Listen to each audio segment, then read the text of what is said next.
ఎప్పటి నుంచి ప్రిపేర్ అవుతున్నారు మెగా డిఎస్సికి? 2018 నుంచి ప్రిపేర్ అవుతున్నా సార్. 2018లో రాసా, అప్పుడు రాలేదు.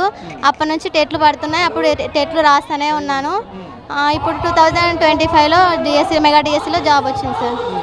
పెళ్ళైంది సార్. జాబ్ రాకముందే పెళ్ళైంది సార్. అప్పటి నుంచి ఫ్యామిలీని సాక్రిఫైస్ చేసి నేను డిఎస్సికి ప్రిపేర్ అవుతున్నా సార్. కష్టపడింది కాబట్టే నాకు జాబ్ వచ్చింది సార్. ఇలా కష్టపడిన వాళ్ళ ఫలితాలపై బురద జల్లడం కరెక్ట్ కాదు సార్. మేము కష్టపడి మేము సాధించుకున్నాం. ఇలాంటివన్నీ రాజకీయాలకు దూరంగా ఉంటే బాగుంటుంది సార్.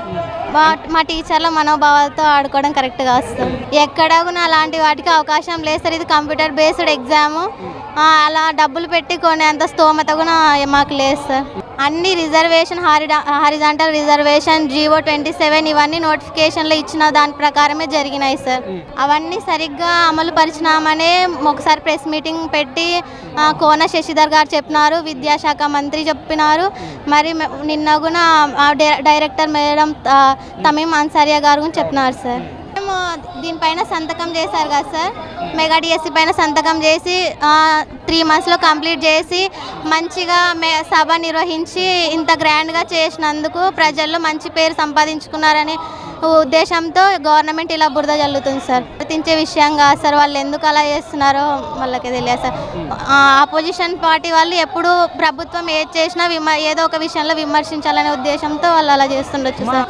2016 నుంచే ప్రిపేర్ అవుతున్నా సార్. అప్పుడు ఎప్పుడైతే టీటీసీలో జాయిన్ అయినానో అప్పటి నుంచి నేను డిఎస్సికి ప్రిపేర్ అవుతున్నా సార్. టెట్లు రాస్తూనే ఉన్నా, స్కోర్స్ ఇంప్రూవ్ చేసుకుంటున్నా. ఇన్ని టెట్లు జరిపినారు, అవన్నీ ఆన్లైన్ బేసే, అవన్నీ కాపీ జరగంది. ఇది ఒక్క డిఎస్సి ఎట్లా కాపీ జరుగుతున్నారు అనేది అర్థం కావట్లేదు సార్. మాకు ఒక డిఎస్సి కూడా వదలలేదు సార్. మేము ఆ డిఎస్సి కోసం ఎంతో వెయిట్ చేసినాం. మా ఫ్యామిలీ సాక్రిఫైస్ చేసి కోచింగ్ తీసుకున్నాం.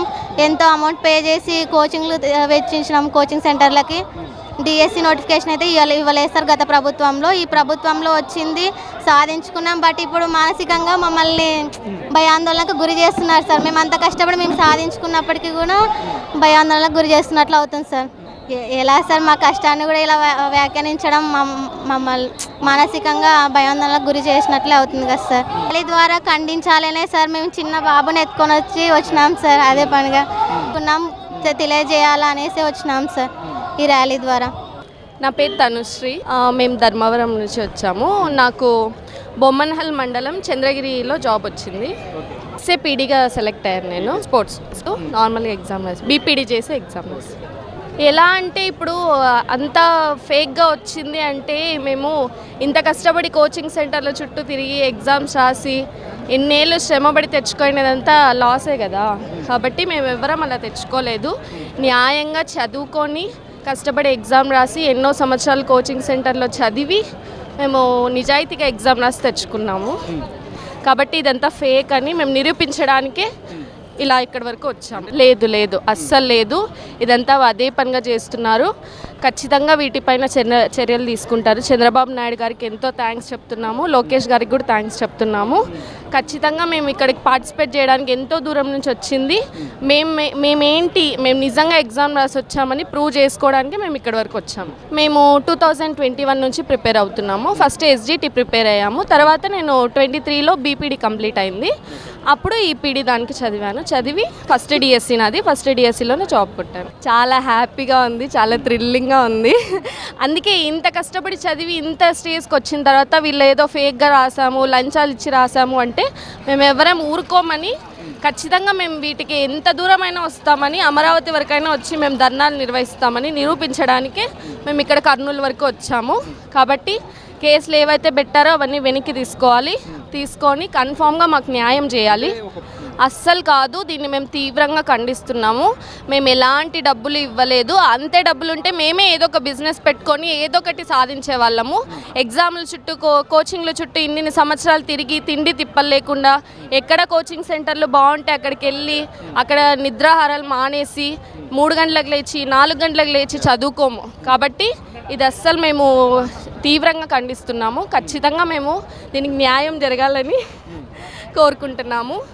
మాకు చంద్రబాబు నాయుడు గారు అలాగే లోకేష్ సార్ గారు ప్రతి ఒక్క విషయంలో ఎంతో సపోర్టివ్గా ఉన్నారు. ఇలానే మాకు సపోర్టివ్గా ఉండండి, మేము ఎంతవరకైనా పోరాడతామని మేము కోరుకుంటున్నాం. లేదు చేయలేదు అంటే ఎంతోమంది లేడీస్ కానీ జెంట్స్ కానీ లాస్ అయ్యేవాళ్ళు, ఇక్కడ ఎవ్వరూ లాస్ అవ్వలేదు. ఇప్పుడు మీరు చూస్తున్న జనాల్ని చూస్తుంటే ఎవరు లాస్ అయ్యి ఉంటే ఎవరు వచ్చేవాళ్ళు కాదు, వాళ్ళు కేసులు వేసేవాళ్ళు. స్పోర్ట్స్ కోటాలో కానీ ఏ విషయంలో కానీ ఎవ్వరికి లాస్ జరగలేదు, అందరికీ కన్ఫామ్గా జాబ్ నిజాయితీగా తెచ్చుకున్నారు. కాబట్టి మేము ప్రతి ఒక్కరం ఇక్కడికి వచ్చాము. పెద్ద పెద్ద వాళ్ళతో సహా చిన్న ఏజ్ వాళ్ళు అందరూ వచ్చారు. వాళ్ళందరూ ఈరోజు 2 days హాలిడేస్ ఇచ్చారు, ఎక్కడంటే అక్కడ హాలిడేస్కి ట్రిప్పులకి వెళ్ళొచ్చు. కానీ అన్ని పనులు వదులుకొని వచ్చాము అంటే మేము ప్రూవ్ చేసుకోవడానికి మేము ఇక్కడి వరకు వచ్చాము. అస్సలు సమర్థించము, వాళ్ళు అన్ని ఫేక్ న్యూసే ప్రచారం చేస్తున్నారు. మేము నిజంగానే చెప్తున్నాము, కావాలంటే మేము ఎంతవరకైనా ప్రూవ్ చేస్తాము. మేము డిఎస్సి రాసి ఎగ్జామ్ రాసి కష్టపడి వచ్చినందుకు మేము ఎంతవరకైనా సమాజంలో గురువుకు ఒక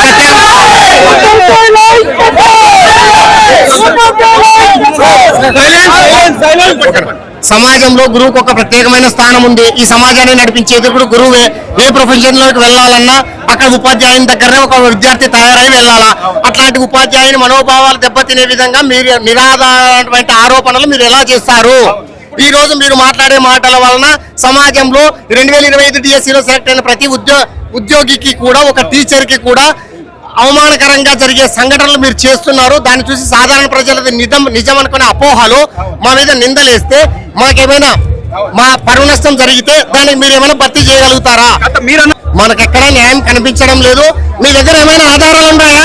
ఆధారాలు ఉంటే వెళ్ళండి, నిరూపించి మాట్లాడండి. ఆధారాలు లేకుండా నిరాధారమైనటువంటి ఆరోపణలు చేస్తూ మా మనోభావాలు దెబ్బతినడం అనేటటువంటిది సరైన పద్ధతి కాదు. మీరు దాన్ని దృష్టిలో పెట్టుకొని ఒక ఉపాధ్యాయునిగా దీన్ని మేము తీవ్రంగా ఖండిస్తున్నాము. మా ఉపాధ్యాయులందరి తరఫున ఎంత దూరమైనా పోతాము. ఇట్లే మీరు నిరాధారమైన ఆరోపణలు చేస్తే ఆధారం ఏం సార్, ఊరికే ఆల్రెడీ కష్టపడి డిఎస్సి కొట్టిన వాళ్ళ మీద బురద చల్లడమే ఈ రాజకీయ ప్రచారం తప్ప ఏమీ లేదు. కష్టపడి జాబ్ తెచ్చుకున్న వాళ్ళకి ఇది చెడ్డ పేరు తీసుకురావడం మాత్రమే వీళ్ళంతా దుష్ప్రచారం చేస్తున్నారు. మాకు ఈ గవర్నమెంట్ చాలా కష్టపడిన వాళ్ళకి ఫలితం దక్కింది. దీనివల్ల చాలా కుటుంబాలు బాగా లబ్ధి పొందాయి. వీళ్ళు దుష్ప్రచారం వల్ల మళ్ళీ 16,000 కుటుంబాలు మళ్ళీ రోడ్డును పడతాయి. ఈ ప్రభుత్వం ఏదైతే వచ్చిందో రాగానే మెగా డిఎస్సీ మీద సంతకం పెడుతున్నారు. అట్లాగే సీఎం గారు సంతకం పెట్టారు. ప్రతిదీ కూడా నోటిఫికేషన్ దగ్గర నుంచి, అలాగే టెట్ వదిలిన దగ్గర నుంచి కానీ, లేకపోతే ఫైనల్ కీ కానీ అన్ని కూడా ఆన్లైన్ లోనే ఉంచారు.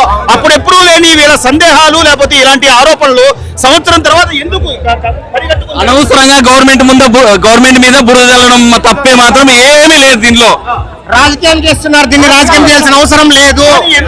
ఎంతో మంది కుటుంబాలు, పేద కుటుంబాల నుంచి వచ్చిన వాళ్ళు, లేకపోతే వాళ్ళు ఎన్నో పడ్డ కష్టాలు, 3-4 సంవత్సరాలు భార్య పిల్లల్ని అందరిలో వదిలి ఎక్కడో వెళ్ళి ఎన్నో డబ్బులు వెచ్చించి జాబ్ కొడితే లాస్ట్ ఈ విధంగా బురద చల్లడం చాలా అన్యాయం. ఇది చాలా హేయమైనది. ఇది వారితో ఎటువంటి ఎవిడెన్స్ లేవు సార్, ఎటువంటి ఆధారాలు లేకుండా బురద చల్లుతున్నారు అంతేగాని ఇది గవర్నమెంట్ మీద బురద చల్లుతున్నారు అంతే తప్ప వేరే ఏం చేస్తారు? ఇది పరువు ప్రతిష్టలకి భంగం వాటిల్లే విధంగా ప్రవర్తిస్తే మేము తెగించేంత దూరమైనా వెళ్తాం. ఊరుకోం. మేము కూడా కోర్టులను ఆశ్రయించాల్సిన పరిస్థితి ఏర్పడుతుంది. ఎందుకంటే సొసైటీలో టీచర్ కి ఒక పవిత్రమైన స్థానం ఉంది. మీరు అటువంటి ఉపాధ్యాయులను అగౌరవపరుస్తున్నారు. మీ దగ్గర ఆధారం ఉంటే రండి. మన గౌరవ విద్యాశాఖ మంత్రులు నారా లోకేష్ గారు బహిరంగ చర్చకు వాళ్ళని ఆహ్వానించారు. మీలో దమ్ము, ధైర్యం, మీ దగ్గర ఏమైనా ఆధారాలు ఉంటే తీసుకొని రండి. ఆయన వచ్చిన మేము మాట్లాడగలుగుతాము. ఏం ఆధారాలు? నిరాధారంగా మీరు ఎందుకు ఆరోపణలు చేసి ఒక వ్యక్తి యొక్క పరువుని, మర్యాదని తీసే విధంగా మీరు ప్రవర్తిస్తున్నారు? చాలా స్పష్టం. ఈ రోజున అందరూ కూడా రోడ్డు మీదకి వచ్చే పరిస్థితి. కుటుంబాలను వదిలేసి మెగా డిఎస్సికి ఇంత బాగా ప్రిపేర్ అయ్యి ఉద్యోగాలు సాధించామన్న తృప్తి లేకుండా ఈ రాజకీయ ఆరోపణలను ఎలా చూస్తారు? మేము 6 ఏళ్ల నుంచి సార్ చాలా కష్టపడి చదువుకున్నాం. నోటిఫికేషన్ లేదు. ఇప్పుడు ఇన్ని ఎదుర్కోవాలంటే మాకు చాలా కష్టంగా ఉంది సార్. ఎక్కడో దూర ప్రదేశంలో జాబులు చేసుకుంటున్నాం. ప్రతిసారి సమస్య అంటే చాలా ఇబ్బంది పడుతున్నాం సార్ మేము.